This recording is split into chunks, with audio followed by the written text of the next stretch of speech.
Hi, my name is Ed Young and I'm the Director of Aviation for the Kansas Department of Transportation.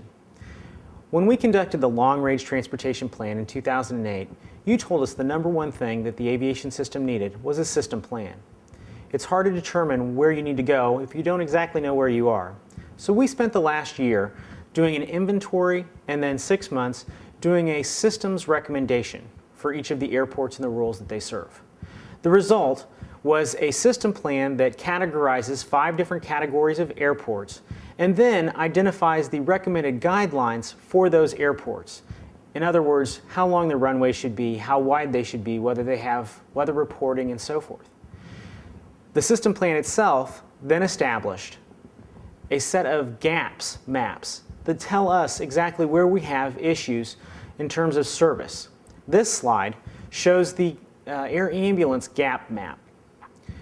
A particular airport may be in a gap region because of the length of the runway, the width of the runway, or weather reporting, or the lack of instrument approaches. The goal of the system plan is to fill these gaps so that we have a cohesive Kansas airport system. The impact of T-Works was significant.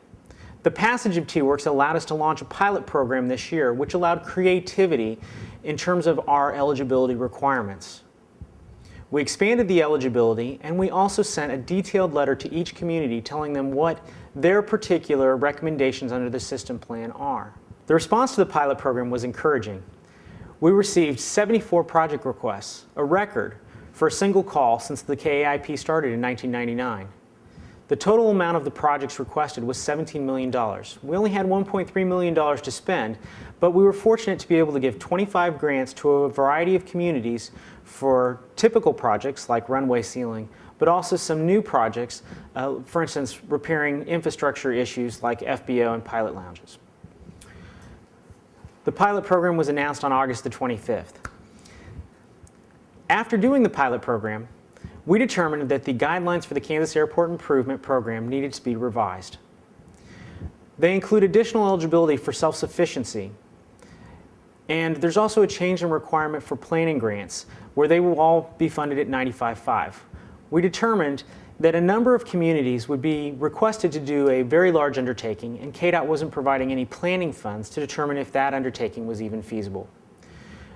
Additional items of eligibility and equipment categories have also been included, and funding for airport infrastructure that was previously ineligible, such as repairs to restrooms and so forth, are also now proposed to be eligible. The program will also retain its single point in time call, and applications will be accepted on an ongoing basis for emergency needs and things with previously defined scopes like weather projects. The new guidelines are available on our website. We're open to discussion on these guidelines. The closing date will be September the 28th at the FAA meeting in Kansas City. We hope to have the guidelines published on October the 1st, and the next period for the KAIP will close on December the 15th. Get your grant applications in. We appreciate the support we've received, and thank you.